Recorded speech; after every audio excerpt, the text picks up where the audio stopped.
नमस्कार, good morning. Times town अब भारत देख रहे हैं आप और आपके साथ मैं हूं दीपिका यादव। शुरुआत करेंगे देश और दुनिया की बड़ी खबरों के साथ।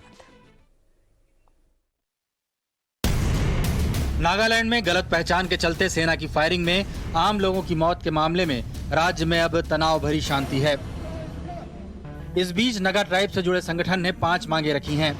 ज्यादातर मरने वाले इसी नगा ट्राइब से हैं। कोन्याक नागा आदिवासियों के कोन्याक यूनियन ने कहा है कि किसी सक्षम जांच एजेंसी से जांच हो। एसआईटी में नागा सिविल सोसाइटी के 2 लोगों को शामिल किया जाए। सेना के जवानों को गिरफ्तार करें और केस सिविल कोर्ट में चले। दोषियों पर कार्रवाई की डिटेल 30 दिन के अंदर सार्वजनिक की जाए। मौन जिले से असम राइफल्स की तैनाती हटाई जाए। पूरे पूर्वोत्तर से arm forces special power act को हटाया जाए। वहीं इससे पहले गृह मंत्री अमित शाह ने संसद में घटना की जानकारी दी। रुकने की बजाय वाहन द्वारा उस जगह से तेजी से निकलने का प्रयास किया गया, जिसके उपरांत इस आशंका पर कि वाहन में संदिग्ध विद्रोही जा रहे थे, वाहन पर गोली चलाई गई, जिससे वाहन में सवार 8 व्यक्तियों में से 6 व्यक्तियों की मृत्यु हुई। इस बीच नागालैंड में शोक की लहर है। कोहिमा में सैकड़ों नागरिकों ने मारे गए लोगों को श्रद्धांजलि दी। मेरठ में आज समाजवादी पार्टी के अध्यक्ष अखिलेश यादव और आरएलडी अध्यक्ष जयंत चौधरी की संयुक्त रैली होगी। ये रैली मेरठ के दफधुआ में हो रही है, जिसे परिवर्तन रैली का नाम दिया गया है। दावा किया जा रहा है कि इस रैली में भारी भीड़ जुटेगी। 200 ट्रैक्टर और करीब 1000 बसों के जरिए लोगों को लाया जाएगा। आरएलडी नेता का मानना है कि इस गठबंधन में परिवर्तन लाने का दम है। एसपी नेता अखिलेश रैलियों में आ रही भीड़ से उत्साहित है। एक नया संदेश परिवर्तन का, बदलाव का, उसका आह्वान दोनों नेता यहाँ से करेंगे। जनता में जोश है, उत्साह है, परेशान है इस व्यवस्था से जो अब चल रही है। अभी बुंदेलखंड का दौरा हुआ तो आपने भीड़ देखा होगा। ये जनता की जब आवाज आती है, जनता खुद निकल के चलती है, तो वो ऐतिहासिक होती है। इस रैली की तुलना आज गोरखपुर में पीएम मोदी और योगी की रैली से भी होगी। दोनों जगह जुटी भीड़ पर सबकी नजर होगी। पश्चिमी यूपी में एसपी और आरएलडी का गठबंधन इस बार बीजेपी की मुश्किलें जरूर खड़ा करेगा, क्योंकि किसान आंदोलन के बाद चीजें बदली हैं और पिछली बार के चुनाव मुजफ्फरनगर में हुए दंगे के साए में हुए थे और जाट और मुस्लिम वोट बैंक बढ़ गए थे। बीजेपी ने 2017 में पश्चिमी यूपी के 14 जिलों की 71 सीटों में से 51 सीटों पर जीत दर्ज की थी। बीजेपी पर अपने प्रदर्शन को दोहराने का आरोप है। मध्य प्रदेश के विदिशा जिले में धर्मांतरण के आरोप में एक स्कूल में हिंदूवादी संगठनों ने जमकर हंगामा किया। विदिशा के गंज बासौदा में सेंट जोसेफ स्कूल पर आरोप है कि यहां 8 बच्चों का धर्मांतरण कराया गया है। 8 बच्चों का जो ईसाई पद्धति से धर्मांतरण हुआ है, वो 8 बच्चे कौन हैं? लगातार चर्च के माध्यम से आदिवासी वनवासी भाइयों का और हिंदू भाइयों का लोभ और लालच देकर शिक्षा के नाम पर, स्वास्थ्य के नाम पर उनका धीरे धीरे धर्मांतरण किया जा रहा है। तोड़फोड़ के समय बच्चे डर गए, साथ ही स्कूल का स्टाफ स्कूल में ही मौजूद था। हंगामे को देखते हुए प्रशासन ने शहर के स्थानीय चर्च, भारत माता कॉन्वेंट स्कूल और सेंट जोसेफ स्कूल में पुलिस की तैनाती कर दी है। पिछले कुछ दिनों से गंज बासौदा का Saint Joseph school social media पर धर्मांतरण को लेकर चर्चाओं में था।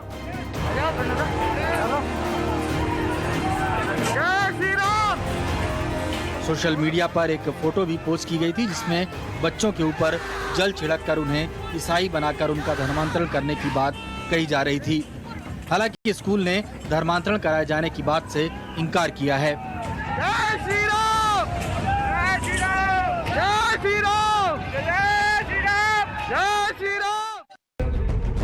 पंजाब में चुनाव से पहले कांग्रेस और आम आदमी पार्टी के बीच तीखी बयानबाजी शुरू हो गई है। पंजाब प्रदेश कांग्रेस के अध्यक्ष नवजोत सिंह सिद्धू लगातार अरविंद केजरीवाल को झूठे वादे करने वाले बता रहे हैं। सिद्धू ने कहा कि फ्री बिजली का लॉलीपॉप पंजाब में चलने वाला नहीं है। ये झूठा केजरीवाल, ये तरपल मारदा, छोलियां मारदा, 13 रुपये ਨੂੰ ਵੇਚਦੇ ਆ ਇਹ ਇੰਡਸਟਰੀ ਨੂੰ ਬਿਜਲੀ। 12 ਤੋਂ 13 रुपये ਇੱਕ ਪੰਜੀ ਘੱਟ ਹੋਵੇ ਤੇ ਮੇਰਾ ਮੈਨੂੰ ਨੀਵੇਂ ਥਾਵੇਂ ਭਾਜ 12 रुपये ਰੇਟ ਆ। ਪੁੱਛੋ एमएस ਤੇ ਕਮਰਸ਼ੀਅਲ ਦਾ ਤੇ ਅਸੀਂ ਦਿੰਨੇ 9, ਅਸੀਂ 9 ਤੋਂ ਵੀ 6 ਤੇ ਲੈ ਕੇ ਆਵਾਂਗੇ। ਇਹ ਕਰਦਾ ਕੀ ਹੈ? ਇਹ ਕਰਦਾ ਕੀ ਹੈ? ਚੁੱਕਦਾ ਤੇ ਜਿਹੜੇ ਅਮੀਰ ਨੇ ਉਹਨਾਂ ਨੂੰ ਟੈਕਸ ਲਾਉਂਦਾ, ਉੱਥੋਂ ਲੈ ਕੇ ਗਰੀਬਾਂ ਨੂੰ ਝੁੱਗੀਆਂ ਦੇ ਵਿੱਚ ਉਹ ਫ੍ਰੀ ਦੇ ਦਿੰਦਾ। ਇਹ ਕਦ ਤੱਕ ਲੌਲੀਪੌਪ ਦਊ? ਇਹ ਪੰਜਾਬ 'ਚ ਨਹੀਂ ਚੱਲਣਾ। इस पर पलटवार करने में आम आदमी पार्टी के संयोजक अरविंद केजरीवाल ने देर नहीं की। उन्होंने सिद्धू के बयान वाला वीडियो ट्वीट कर लिखा कि चन्नी जी ने झूठ बोला कि फ्री बिजली कर दी, सिद्धू जी ने झूठ की पोल खोल दी। कांग्रेस फ्री बिजली देने के खिलाफ न दे रही न देगी। दरअसल आम आदमी पार्टी ने चुनावी वादा किया है कि अगर पंजाब में उसकी सरकार आती है तो 300 यूनिट तक फ्री बिजली होगी। इस वादे के बाद पंजाब की कांग्रेस सरकार ने भी बिजली की दरें घटाई थी। पंजाब में केजरीवाल वर्सेस सिद्धू की लड़ाई दिलचस्प होती जा रही है। इससे पहले केजरीवाल ने पंजाब में सरकार आने पर गेस्ट टीचर्स को परमानेंट करने का वादा किया, तो सिद्धू ने दिल्ली में केजरीवाल के घर के बाहर होने वाले गेस्ट टीचर्स के प्रदर्शन में शामिल होने पहुंच गए। बिहार में नीतीश सरकार ने राज्य में जाति जनगणना कराने का फैसला किया है। नीतीश कुमार ने कहा कि राज्य सरकार अपने खर्च पर जाति जनगणना कराएगी। जनता दरबार के बाद पत्रकारों से बातचीत करते हुए उन्होंने कहा कि इसकी तैयारी हो चुकी है। बिहार में पारदर्शी तरीके से जनगणना कराई जाएगी। नीतीश कुमार ने कहा कि जातीय जनगणना को लेकर जल्द ही सर्वदलीय बैठक की जाएगी और एक राय बनने पर ही इसका ऐलान किया जाएगा। आपको बता दें कि बीजेपी को छोड़कर बिहार की सभी पार्टियां जातीय जनगणना के पक्ष में हैं। तेजस्वी भी समय समय पर जातीय जनगणना कराने की मांग करते रहे हैं। देश में 1941 की जनगणना में जातिवार आंकड़े जुटाए गए थे, लेकिन इन्हें जारी नहीं किया गया था। बिहार के स्वास्थ्य मंत्री एक तरफ तेजी से आरटी-पीसीआर टेस्ट और कोरोना की वैक्सीन लगाने के दावे कर रहे हैं, तो दूसरी तरफ बिहार के अरवल जिले में फर्जीवाड़े ने नीतीश सरकार पर सवाल खड़े कर दिए हैं।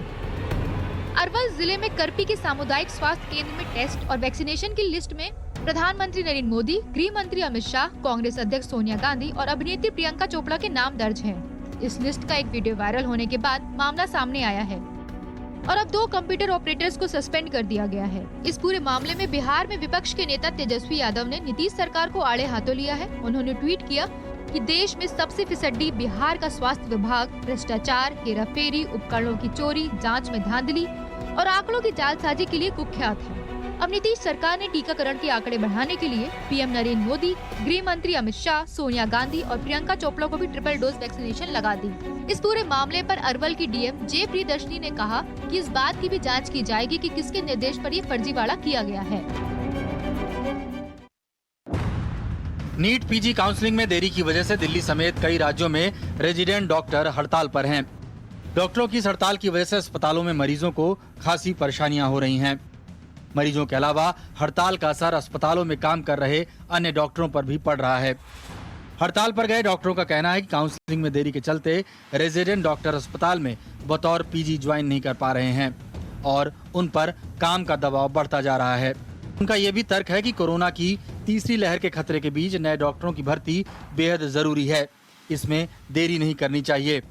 हालांकि देरी की एक वजह सुप्रीम कोर्ट में नीट की काउंसलिंग को लेकर चल रही सुनवाई भी है। आरक्षण के मुद्दे पर हो रही सुनवाई के बीच रेजिडेंट डॉक्टर चाहते हैं कि काउंसलिंग जल्द से जल्द हो, नए रेजिडेंट आए तो उन पर काम का बोझ कम हो।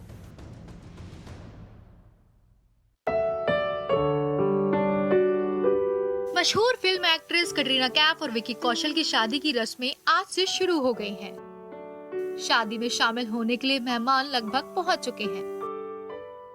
दोनों वेडिंग कपल्स भी सवाई माधोपुर पहुंच चुके हैं। शादी को बहुत ही सीक्रेट रखा गया है। ऐसे में जब दोनों कपल्स वेडिंग वेन्यू पहुंचे तो गाड़ियां पूरी तरह से कवर थीं।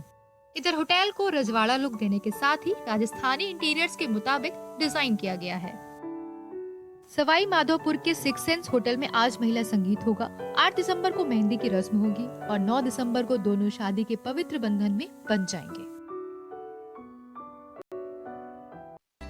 पहाड़ों पर बर्फबारी से मौसम खुशनुमा हो गया है। जम्मू कश्मीर से लेकर उत्तराखंड के कई इलाकों में बर्फबारी देखने को मिल रही है। बर्फ की सफेद चादर के बीच जम्मू कश्मीर का गुलमर्ग सैलानियों का स्वागत कर रहा है। पर्यटक यहां पहुंचकर मौसम और बर्फबारी का आनंद ले रहे हैं।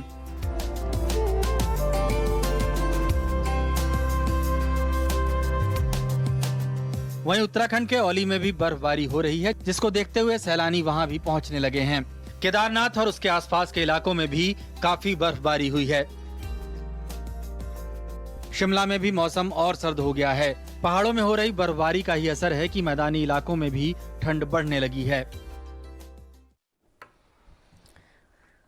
तो यूपी में पूर्वांचल के लिए आज का दिन बेहद खास रहेगा क्योंकि प्रधानमंत्री नरेंद्र मोदी आज गोरखपुर का दौरा करेंगे और पूर्वांचल को 3 बड़ी सौगात देने वाले हैं पीएम मोदी यहां पर 9,600 करोड़ रुपए से ज्यादा की विकास परियोजना राष्ट्र को समर्पित करेंगे, यानी कि बहुत बड़ा दिन है आज। दोपहर करीब 1 बजे प्रधानमंत्री मोदी गोरखपुर से राष्ट्र को फर्टिलाइजर प्लांट समर्पित करेंगे, जो कि पूर्वांचल और आसपास के किसानों के लिए बहुत ज्यादा फायदेमंद साबित होगा।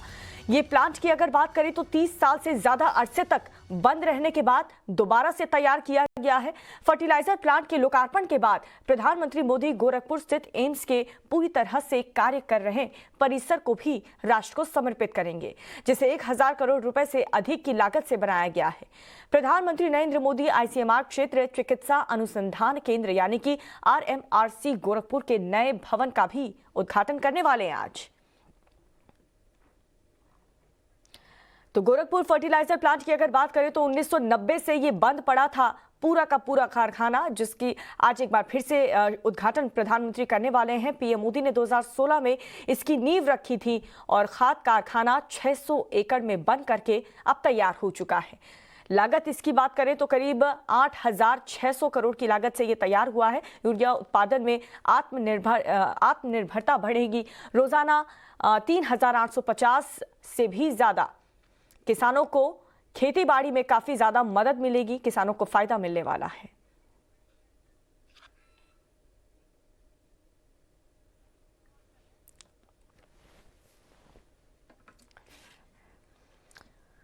और यूपी के मेरठ में आज एक महारैली होने जा रही है क्योंकि समाजवादी पार्टी के अध्यक्ष अखिलेश यादव और राष्ट्रीय लोक दल के अध्यक्ष जयंत चौधरी दोनों ही नेता मेरठ में एक साथ एक मंच से रैली करने वाले हैं। पार्टी नेताओं का दावा है कि आज मेरठ के दफथुआ में होने वाली ये रैली 2022 के चुनाव के लिए उत्तर प्रदेश का सियासी समीकरण बदल करके रख देगी। ये पहला मौका होगा जब अखिलेश यादव और जयंत चौधरी एक साथ एक ही मंच पर नजर आएंगे और योगी सरकार के खिलाफ गरजेंगे।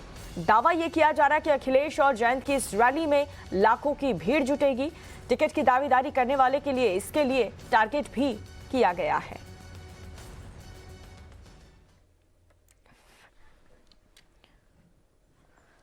और चलिए अब बात कर लेते हैं अमेठी राजघराने के बीच सियासी जंग की। दरअसल विधानसभा चुनाव से पहले ही संजय सिंह के घर में टिकट को लेकर के तलवारें खींच गई हैं। टिकट एक है और दावेदार 2 हैं।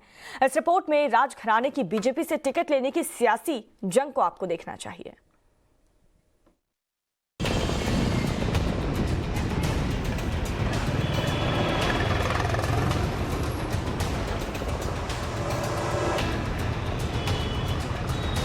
अमेठी राजघराने में घर की लड़ाई अब एक बार फिर से सियासी उठापटक में तब्दील होती जा रही। बीजेपी के सामने चुनावी धर्म संकट गजब है। टिकट दे तो किसको?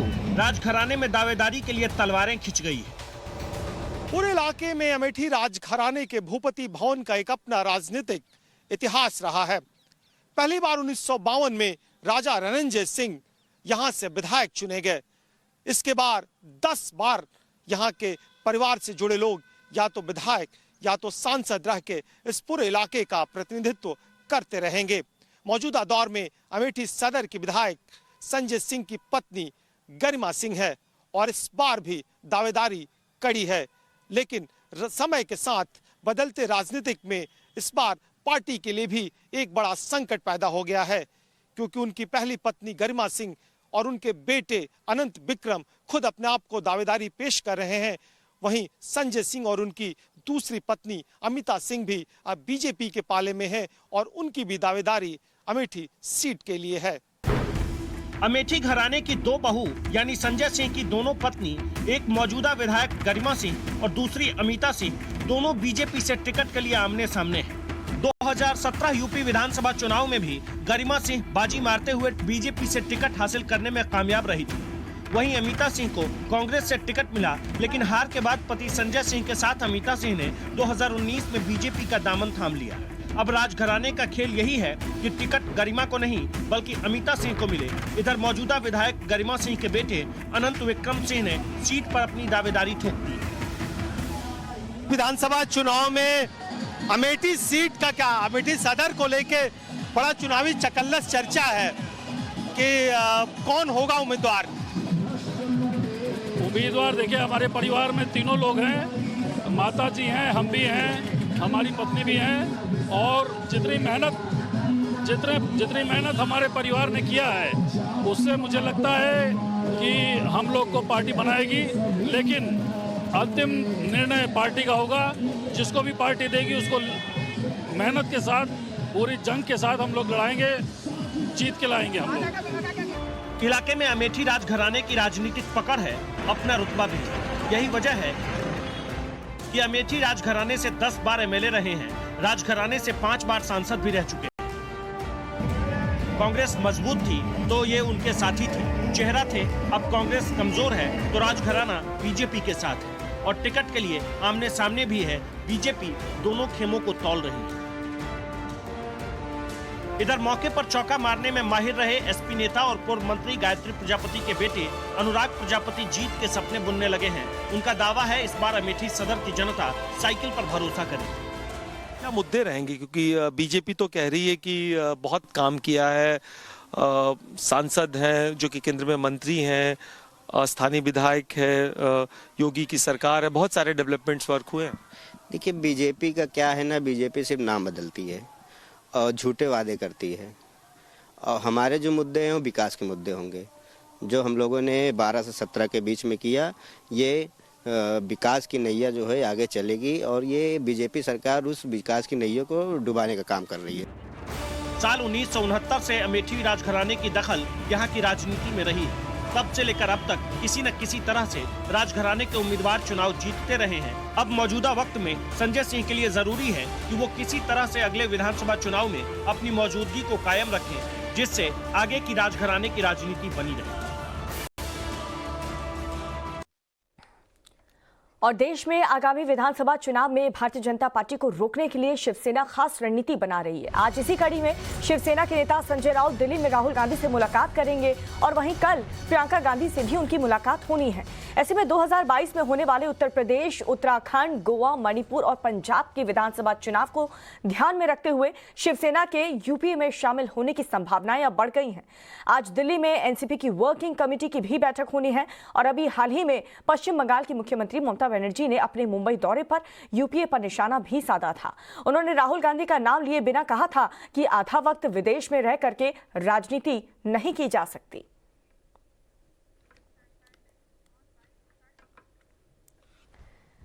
और कृषि कानून रद्द होने के बाद भी किसानों का जो आंदोलन है वो लगातार जारी है और आगे की रणनीति को लेकर के आज संयुक्त किसान मोर्चा की बैठक होने वाली है, जिसमें यह तय होगा कि आगे आंदोलन कैसा रहने वाला है।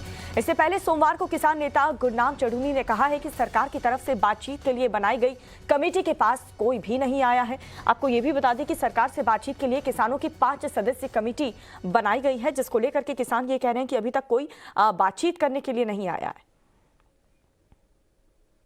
सरकार ने, केंद्र सरकार ने अभी तक और स्टेट सरकार ने भी किसी ने अभी तक इस कमेटी को नहीं बुलाया है और अभी तक कोई बात नहीं की है। और कल जो है वो हमारी संयुक्त मोर्चे की मीटिंग है, तो आज हमारी 5 मेंबरी कमेटी की मीटिंग भी थी और उसके बाद जो 9 मेंबरी कमेटी है उसको भी बुला लिया गया था ताकि एक पारदर्शी बात हो जाए। और उसमें कुल मिला के फैसला ये किया गया है कि हमारा जो आंदोलन है वो जैसे पहले था वो जारी है और कल की मीटिंग में जो कल की एसकेएम की मीटिंग है उसमें अगले कार्यक्रम का हमारा निर्णय ले लिया जाएगा आंदोलन को आगे बढ़ाने के लिए। और कुछ घंटों की भारत यात्रा खत्म करने के बाद रूस के राष्ट्रपति व्लादिमीर पुतिन सोमवार रात दिल्ली से मॉस्को के लिए रवाना हो गए और इस दौरान दोनों देशों के बीच कुल 28 समझौतों पर मुहर लगी है। पुतिन की मौजूदगी में मोदी ने कहा कि मेक इन इंडिया कार्यक्रम के तहत हमारा जो रक्षा सहयोग और भी मजबूत हो रहा है। रक्षा और आर्थिक क्षेत्र में दोनों देश अहम सहयोगी हैं। कोरोना के खिलाफ भी सहयोग रहा है और ऐसे में आर्थिक क्षेत्र में भी हमारे रिश्तों को आगे बढ़ाने के लिए हम बड़े विजन पर काम कर रहे हैं। हमने 2025 तक $30 बिलियन ट्रेड और $50 बिलियन के निवेश का लक्ष्य रखा है। पुतिन ने कहा कि हम भारत को एक महान शक्ति, भरोसेमंद दोस्त के रूप में देखते हैं। दोनों देश के रक्षा और विदेश मंत्रियों के बीच 2+2 की बातचीत भी हुई। कोविड की चुनौतियों के बावजूद भारत और रूस के संबंधों की रफ्तार में कोई बदलाव नहीं आया है। हमारी special and privilege strategic partnership निरंतर मजबूत होती गई। भारत रशिया संबंधों का कितना महत्व है वो इससे साफ होता है और इसके लिए मैं आपका बहुत आभारी हूँ। कोविड के खिलाफ लड़ाई में भी दोनों देशों के बीच बेहतरीन सहयोग रहा, चाहे वैक्सीन ट्रायल्स और उत्पादन में हो, मानवीय सहायता के लिए हो या एक दूसरे के नागरिकों की देश वापसी के लिए हो। और भारत और रूस के बीच जिन हथियारों की डील हुई है वो क्या है और उनकी खासियत क्या है, ये भी आपके लिए जानना बेहद जरूरी है। एके राइफल्स जो है, जिसके आप AK-47 के नाम से जानते होंगे, वो कलाशनिकोव राइफल्स हैं जो कि रशिया में बनती हैं। अभी हमारे देश में AK-47 राइफल्स का इस्तेमाल हमारी भारतीय सेना करती है, पर AK-203 राइफल के लिए 5,000 करोड़ से ज्यादा का करार हुआ है। एक इसका हिस्सा यह है कि इस कलाशनिकोव की फैक्ट्री को अमेठी में डाला जाएगा और वहीं पे ये राइफल बनाई जाएगी और अभी से ही ऐसी 6 लाख से ज्यादा राइफलों का सौदा हो चुका है, यानी कि 6 लाख ऐसी राइफलें बनेंगी और उनमें से कुछ जो हैं 32 महीनों के अंदर अंदर ही हमें मिलनी शुरू हो जाएंगी। अब ये जो एक AK-203 राइफल आप देख रहे हैं, AK-203, ये इसलिए बहुत जरूरी है क्योंकि फिलहाल जो हम राइफल इस्तेमाल करते हैं, इंसास राइफल जो हमारे भारत में ही बनी हुई है, काफी भारी राइफल है। राष्ट्रीय राइफल्स जो हमारी कश्मीर में हमारी सेना तैनात है या फिर जो पाकिस्तान के साथ सीमा पे तैनात हैं, वो ज्यादातर या तो इंसास या फिर AK-47 का इस्तेमाल करती हैं। उनको इसकी जगह ये AK-203 दी जाएगी जो कि ना सिर्फ हल्की है पर ज्यादा दूर तक भी फायरिंग कर सकती है। हाई ऑल्टीट्यूड में ये जाम भी कम होती है। अब बात करें जो दूसरा बहुत महत्वपूर्ण मुद्दा था, वो था S-400 का। ये भी रूस से मिलने वाली है। ये है एंटी मिसाइल सिस्टम है और एंटी मिसाइल सिस्टम में ये हमारा करार भी पहले हो चुका था। सबसे दिलचस्प बात यह है कि ये करार 2018 में हुआ था, पर पुतिन के भारत आने से ठीक पहले S-400 की डिलीवरी भी शुरू हो गई। ये एक ऐसा मुद्दा है जिसको लेकर के अभी भी असमंजस बना हुआ है। ये कामोव हेलीकॉप्टर भारत को रूस से ले रहे थे और इसके लिए बातचीत काफी वक्त से, ये कामोव हेलीकॉप्टर आप देखिए काफी वक्त से इसके लिए दोनों देशों के बीच में बातचीत चल रही है। बेहद हल्के वजन का ये बेहतर हेलीकॉप्टर है, पर इसका करार इसलिए नहीं हो पाया है टेक्नोलॉजी ट्रांसफर को लेके। अब टेक्नोलॉजी ट्रांसफर क्या होता है? भारत कह रहा है कि हम आपसे ये हेलीकॉप्टर लेंगे, ये लाइट यूटिलिटी हेलीकॉप्टर है, हमारे लिए जरूरी है, भारतीय सेना को इसकी जरूरत है, पर आप इसकी टेक्नोलॉजी हमें दे दीजिए तभी हम ये करार करेंगे। रूस अभी इस बात पर मान नहीं रहा है। इसी असहमति की वजह से ये डील फिलहाल रुकी हुई है। और इसी के साथ रुक रहे हैं छोटे से ब्रेक के लिए। देखते रहिए टाइम्स नाउ भारत।